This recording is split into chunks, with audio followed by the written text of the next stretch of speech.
Hey, everybody, welcome back to Star Wars Minute. It's the daily podcast where we analyze, scrutinize, and celebrate the Star Wars movies 1 minute, almost minute, at a time. Minutes. I'm Pete the Retailer from PeteTheRetailer.com. I'm Alex Robinson from AlexRobinson.fun. And speaking of fun, it's just about over as we will now discuss the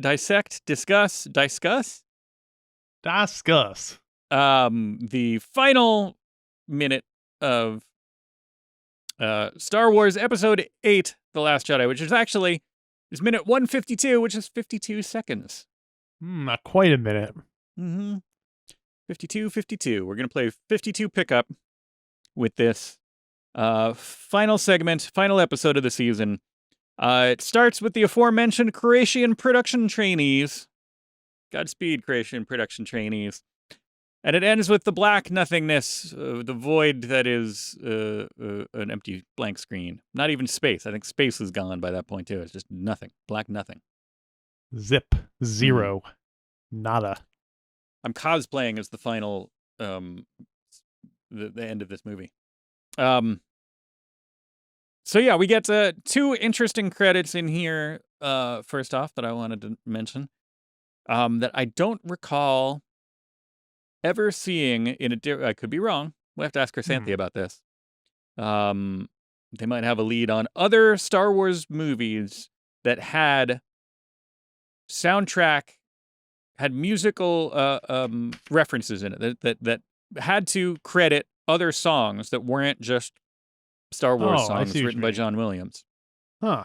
And there's a caveat to that. There's 2 songs here that are credited. You know, normally at the end of a like a Disney princess movie, you got 20 song credits. End of like any kind of, normally that's a part that I like from a movie, is seeing all the different songs that were used and who sang them. These are people who deserve to be credited. People who helped make this movie actually made an impact on the film. And so we get 2 songs here that were not used fully in the movie, but they were kind of sampled in terms of, they were quoted musically in John Williams' other pieces. So first off, everybody loves Canto Bite. Let's go there first. Aquarela do Brasil. Aquarela? The singer, the fat lady singing? No, it's not over yet. Aquarela do Brasil.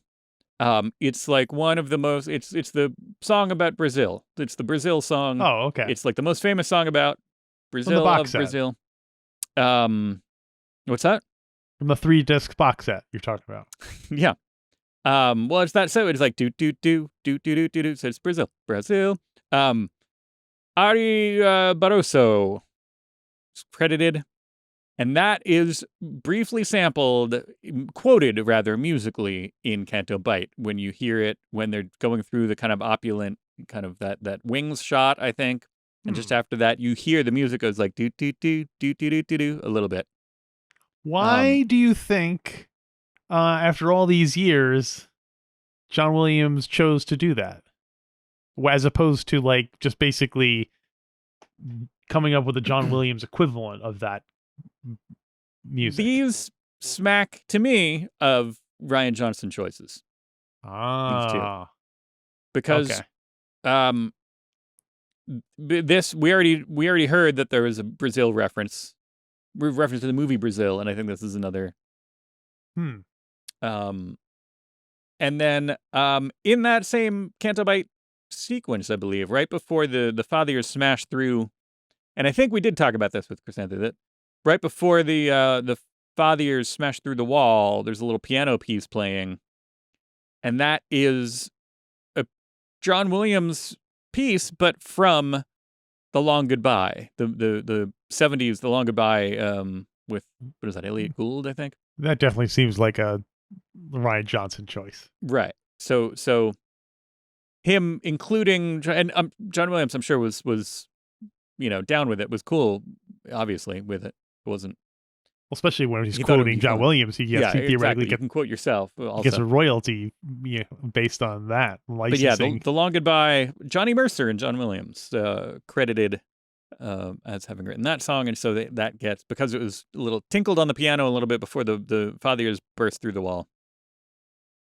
So it's interesting to see two songs, extra textual songs, listed here.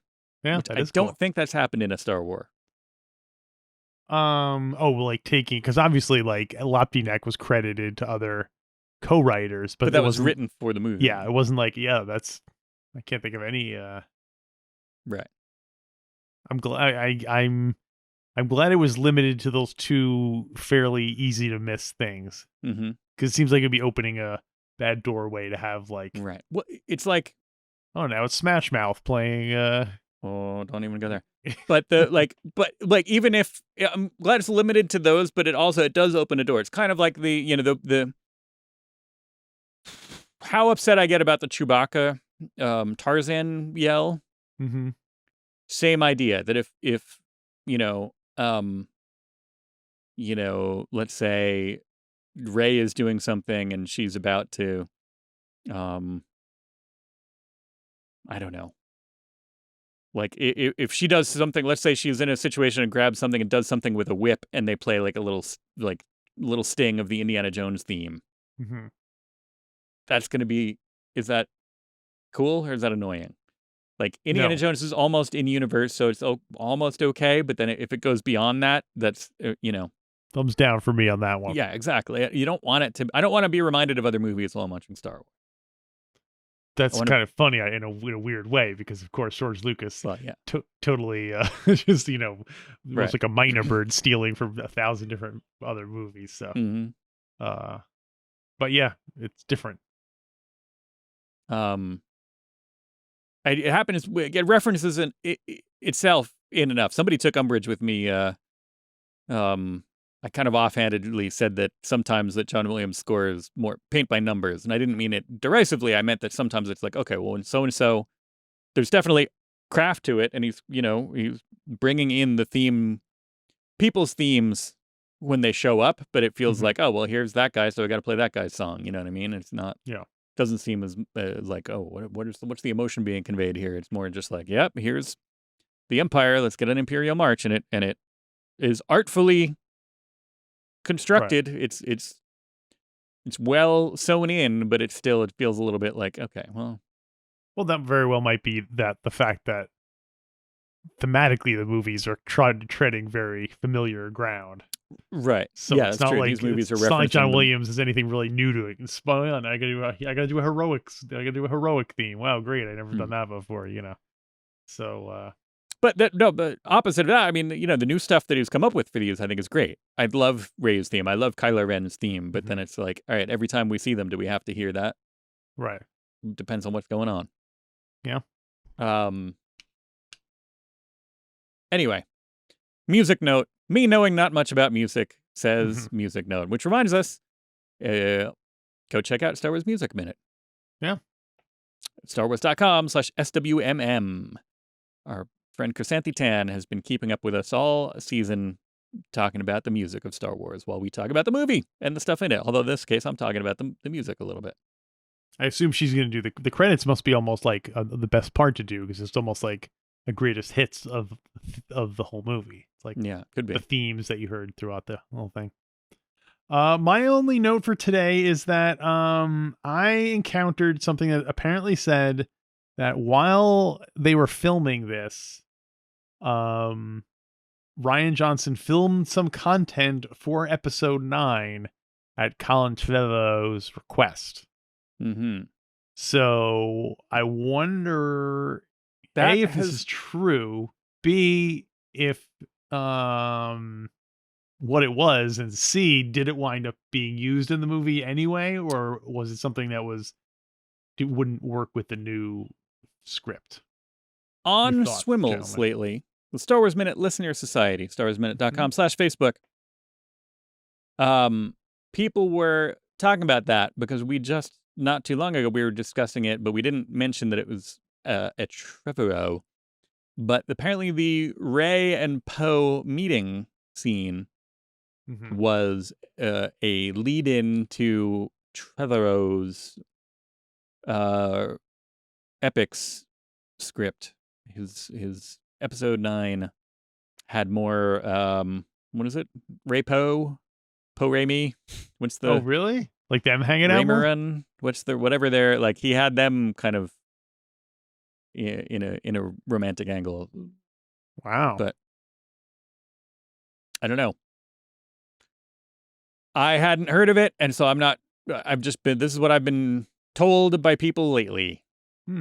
Current theory has it that that's what it was. And I still remember at the beginning of the season, I think I mentioned that I would like to go read the original script, which is in the Academy Awards library, which has not reopened yet. So I will have to I was like, oh, by the end of the movie, it'll definitely be open. I'll be able to do it. Nope.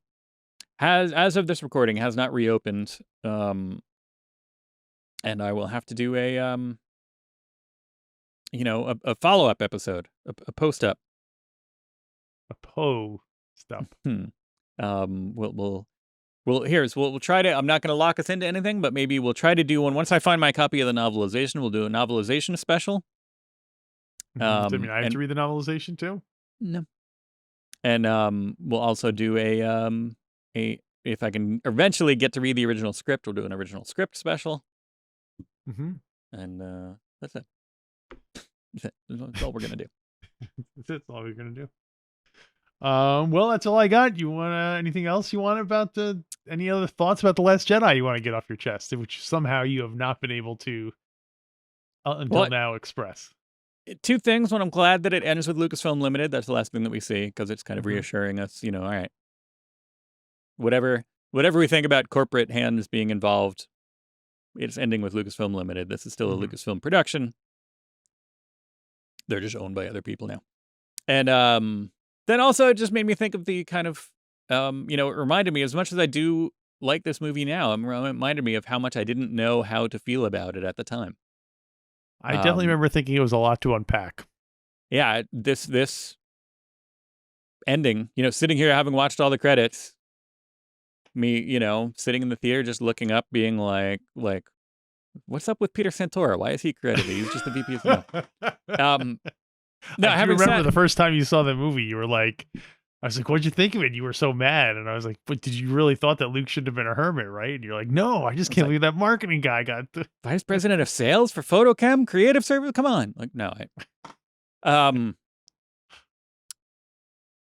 the weird kind of like, that feeling of not knowing how to feel about it at the end. I feel like I felt that a little bit after The Phantom Menace, which I loved, but also felt unsure because it was so new and so confusing.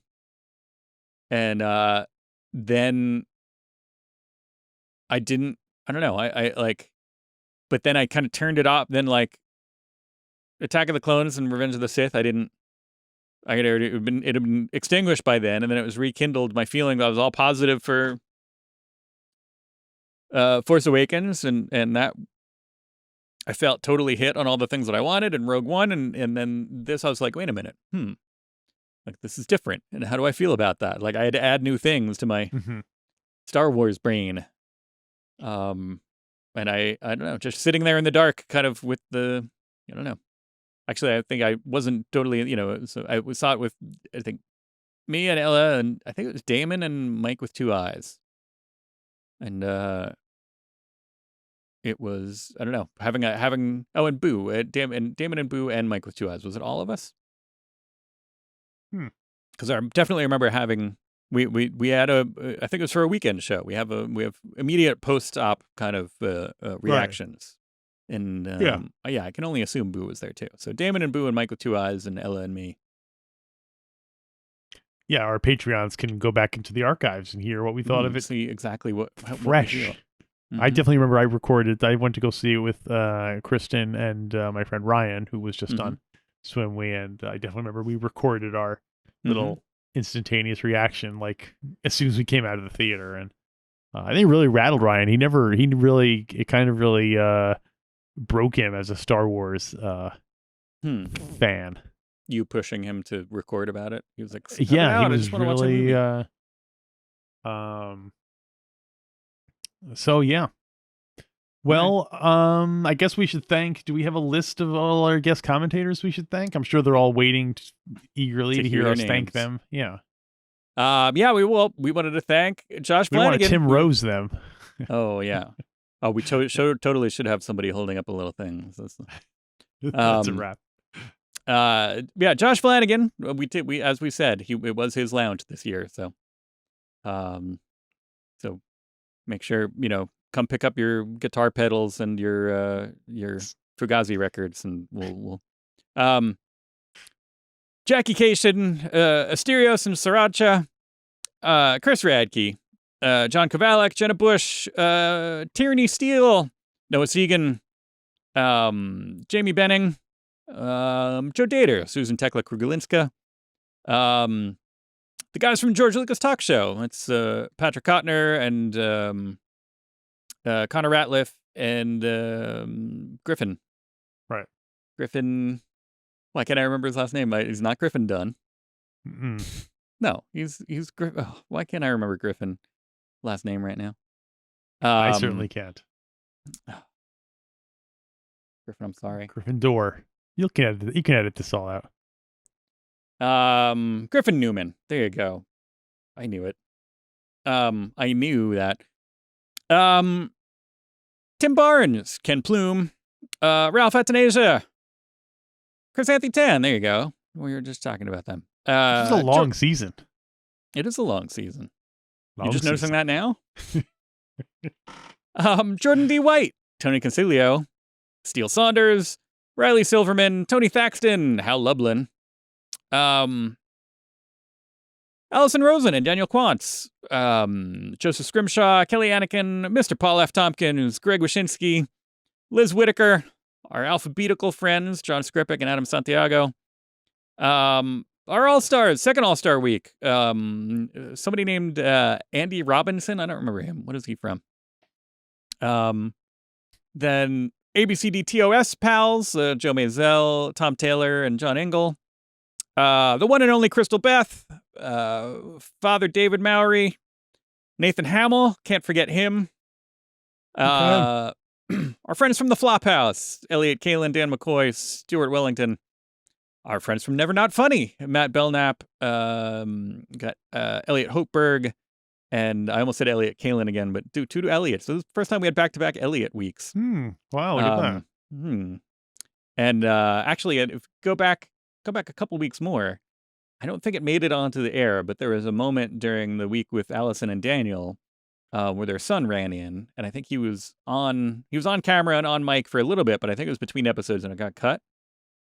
But his name is Elliot. His name is Elliot. So Three Elliot season. Three Elliot season. Anyway, Elliot with 3 L's and 3 T's. Right. Matt Belknap, Elliot Hopeberg, Garen Cockrell from Never Not Funny, and rounding out the lineup, Mr. Mike Norton finished out the action, helped us with our breaking references. And then it's just you and me at the end here. Another fine mess we've gotten ourselves into.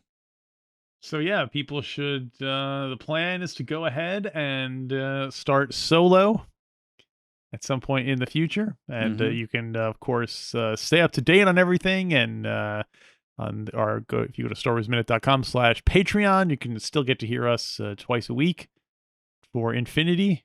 And yeah, I guess that'll do it. Yeah. Well, thanks everybody for listening.